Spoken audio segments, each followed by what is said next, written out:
BMW was one of the first luxury automakers in the United States to launch an electric car, the BMW i3, but it was this weird little hatchback model that Americans didn't really take to. That's why BMW has now come out with an SUV, the 2022 BMW iX. I have an exclusive chance to get a first drive of the new iX here in Munich, Germany. You can see these beautiful hills that we are in. This is an absolutely lovely place to drive the newest BMW electric SUV. Now let's go ahead and take a look at it. Let's start by walking around the exterior of the BMW iX, which I think is going to be the most controversial part of this vehicle. When people first saw it in the pictures, they thought it looked kind of weird, kind of goofy, definitely not something that they would want to spend upwards of six figures on, but I think that seeing it here in person definitely helps make it look a little bit less awkward as it did in the photos. The BMW grille here is definitely the most controversial part. It doesn't need to have a grille because of course it's an electric car and this doesn't actually funnel any air, but I think it looks okay now that I'm getting a little bit more used to it. You can even get this grille in a sort of gold finish, which I hope makes it to the US because it is really cool. I think the headlight design is really nice. It's sort of very slim and very sleek. You have this cool element here. There are some really interesting details here that I think if you kind of absorb it all and see it in person, it definitely makes the design seem a little bit more cohesive, and you can definitely picture these once you get see them out on the road. We've got this cool element here with the blue outline, and if you click this button, you'll open up for an area to put your washer fluid. There is no front trunk under the iX's hood like there are in some other electric vehicles. BMW says there's just motors and other wires and things in there. So that's a little bit disappointing, but not such a huge deal in my personal opinion. We've got these really cool wheels here. These are 21 inches as part of a shadow line package. I think 20s will also be available here on the iX. The shadow line also gives you this really cool blacked out grille element. Of course, I said you can get it in other colors as well, including this really cool gold. I think the gold looks fantastic, and I would definitely get that on my iX rather than getting this shadow line package. But I do think these wheels look pretty cool. Here on this model, we have the blue brake calipers behind it, which I think look really cool. Definitely adds to the whole motif. I like the whole white, black, and blue theme that we have going on here. The side profile, not too much crazy going on except for the recessed door handles that are built into the door. That's kind of cool. We've got our charge door here for both our AC and DC charging. We've got this cool iX graphic here on the C-pillar, and here at the back we have these very slim clear taillights that don't become red until the vehicle actually turns on. I think that's going to make it its way to the United States, which is kind of cool.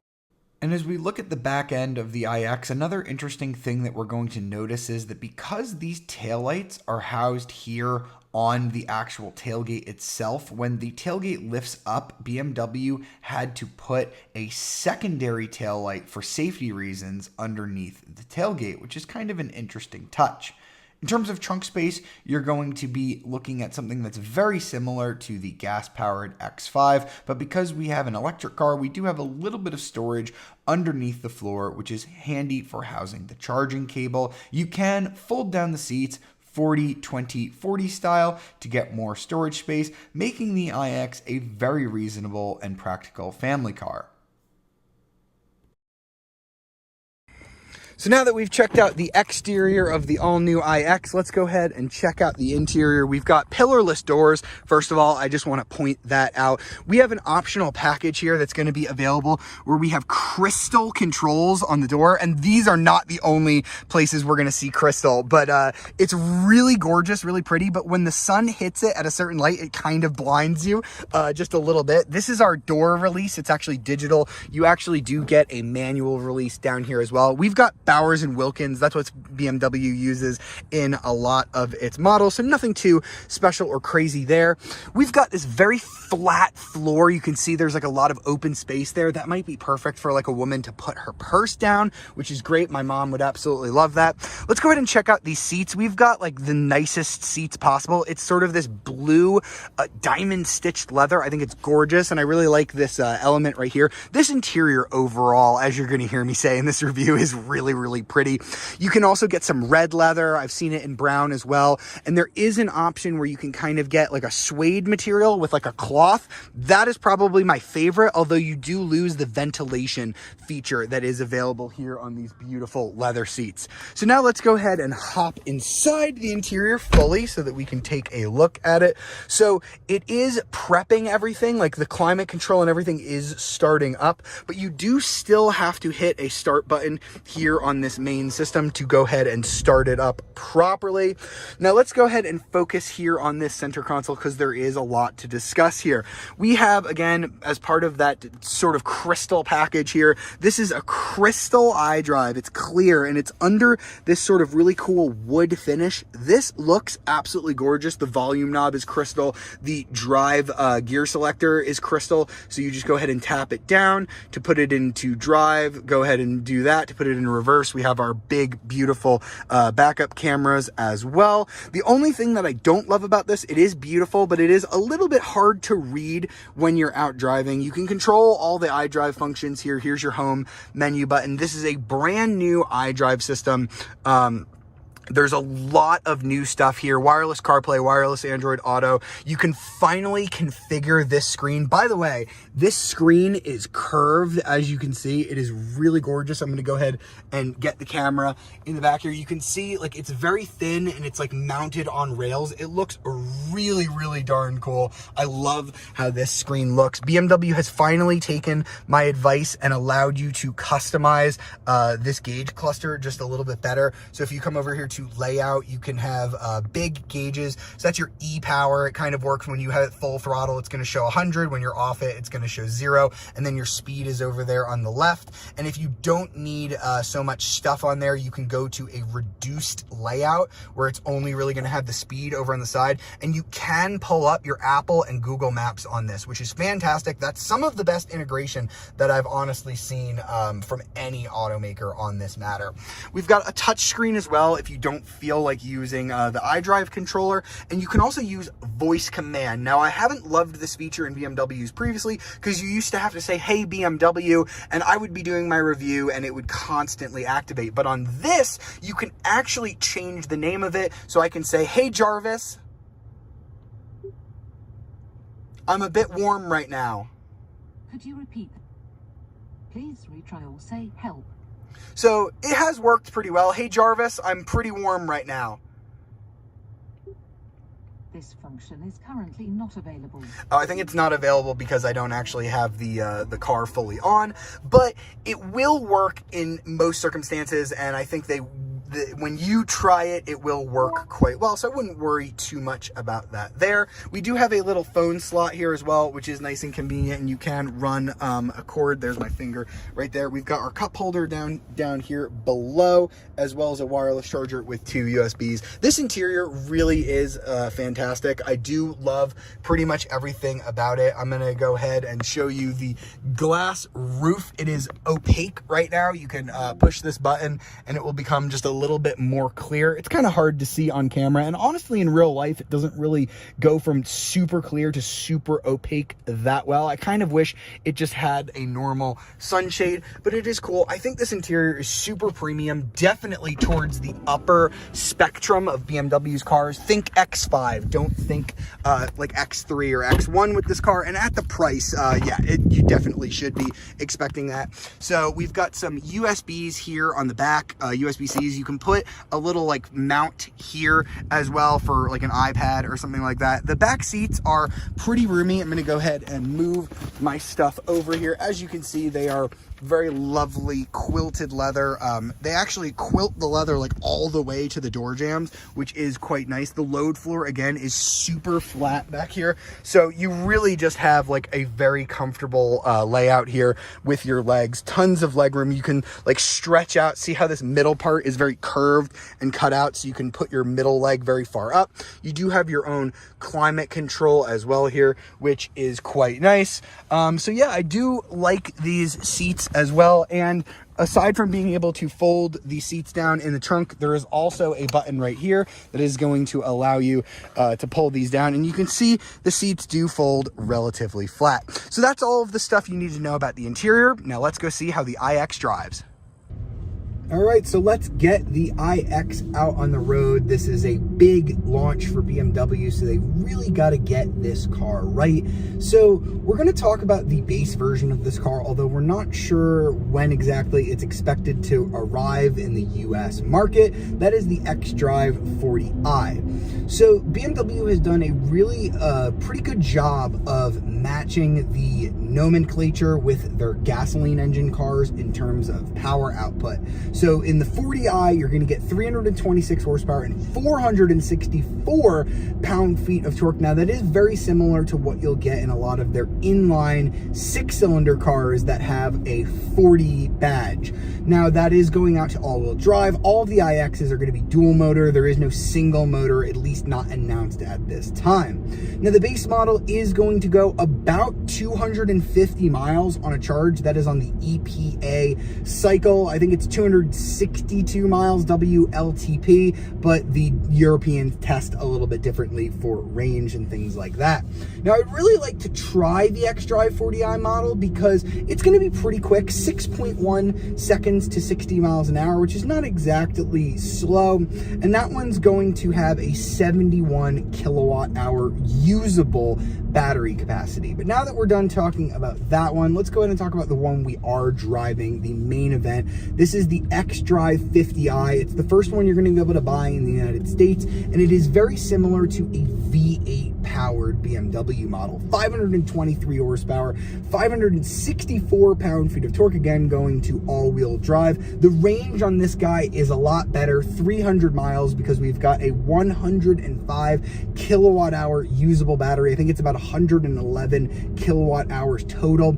0 to 60 in this guy, 4.6 seconds. That is ridiculous. You just put your foot on the throttle and it just flies. You eventually sort of run out of puff, you know, as electric cars do at the top end, but oh my God, you really have to get up to some obnoxious speeds before you feel like the iX just isn't quick enough. This is a weapon of a car in terms of just pure overall acceleration speed.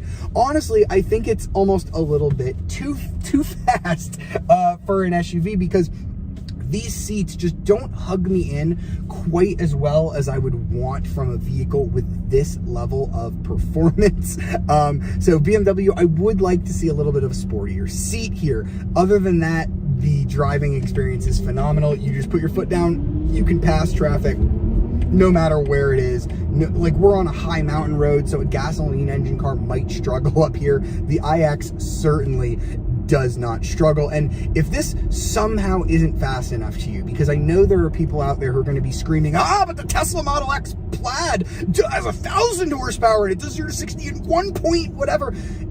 Honestly, I don't think that is necessary. This already feels so quick that I've given myself a headache just driving it like quickly today. It's that quick. And if you need something quicker, BMW will later on be launching an M60 version. So that's going to come from their M Performance division. So it's not a full-on M car, but that's going to have over 600 horsepower. I believe it's 612 horsepower. We don't have full performance stats on that just yet, but that is going to be absolutely epic. That's going to be so super duper quick. Now let's just talk about how the iX drives. The steering is pretty lax, like there's nothing super special. It's not like super communicative or anything like that, but it is very sharp on center if you're in the right mode. So right now I'm in sort of the base mode, which is called personal. There's also an efficient mode, which kind of dials everything back, but I'm gonna go ahead and put it in its sport setting. That is really gonna make the steering feel a lot sharper on center, a lot heavier as well, and it is going to give me much quicker access on the throttle. It's really going to make this car feel extremely quick. Now, I mentioned the seats don't really hug me in quite as well as I'd like, but the suspension, we've got the optional air suspension 2-axle on this car, is doing an incredible job of keeping this car flat. Normally, if I were driving any sort of SUV on this type of bendy road, I would need a barf bag, but I just don't. This car handles so well, so flat. Aside from not being able to be held in the seat, I can just rip these corners extremely well. I can blast from corner to corner in between the straights with the amazing amount of power that we've got here. We do have brake regen, so you can put it in drive or you can put it in its B mode. In B mode, you go ahead and take your foot off the throttle and it will really use the regen braking to slow the car down. So if you're doing it correctly in traffic, you can do one pedal driving, and I found that it does work extremely well. Now, in terms of charging this guy, I mentioned that the one we're driving goes 300 miles on the EPA cycle, but charging is still important. This one charges at 200 kilowatt hours on the xDrive 50i model. That means in the real world, you could charge from 10 to 80% in about 35 minutes. You could add about 93 miles of range in 10 minutes. The xDrive 40i is going to charge a little bit slower, only at 150 kilowatts, so 10 to 80% in about 31 minutes, which is actually a little bit quicker just because the battery is smaller, but you're only adding about 59 miles in 10 minutes. That's on a DC fast charger if you have one of those. So in terms of driving, I love this car as a road trip car. I think that dynamically it's better than a Tesla. I think I have more joy through the steering than I do in any Tesla model. I think that maybe Tesla's autopilot is theoretically better than this, but the lane keep assist in this works extremely well. And when you combine that with the material quality and everything like that, I think that BMW really does have a winner here. And I want to briefly talk about the fake engine sounds here. Of course, there is no engine, but if I floor it, you'll hear it. It does make like this interesting humming noise. That's actually Hans Zimmer who composed that. You might know Hans Zimmer. He's a very famous composer. He's done some of the most famous music you've probably ever heard in your life. And it's really cool. I think your friends are really gonna like hearing that. I did get a little bit sick of it after driving long enough in this car, but you can go ahead and turn it off and drive pretty much silently if you don't like how it works. So if it's not for you, you can go ahead and turn it off and drive pretty much silently. And on the highway, this car is just a really, really nice daily driver. I'd love to tell you more about how comfortable the air suspension is, but the roads here in Germany are just so flat and perfect that I really didn't get a great opportunity to take it over any rough bumps, but I have a feeling that this is going to ride better than a Tesla as well. So if you've been waiting for BMW to come out with a very premium SUV, this is definitely it. I don't think I would personally need the speed of this xDrive 50i version. I would maybe wait for the xDrive 40 if I didn't need the range, but it is nice to know how quick this car is and how far it can go on a charge. That was the 2022 BMW iX. Pricing for the xDrive 50 model that we drove starts at $83,200 plus a $999 destination fee. The US market launch is expected in Q1 of 2022, and unfortunately we still don't have any information on when or if the less expensive but less powerful xDrive 40i model will be coming out. Now, as we've already tested the xDrive 50i model, I think that this is an excellent luxury vehicle that just happens to be electric. It's a great direction for BMW to be going. The styling is a bit controversial, but I think the interior is gorgeous, the technology is excellent, and when you combine that with a really swift electric drivetrain, I think that this is going to be a luxury SUV that's highly formidable when it arrives later next year.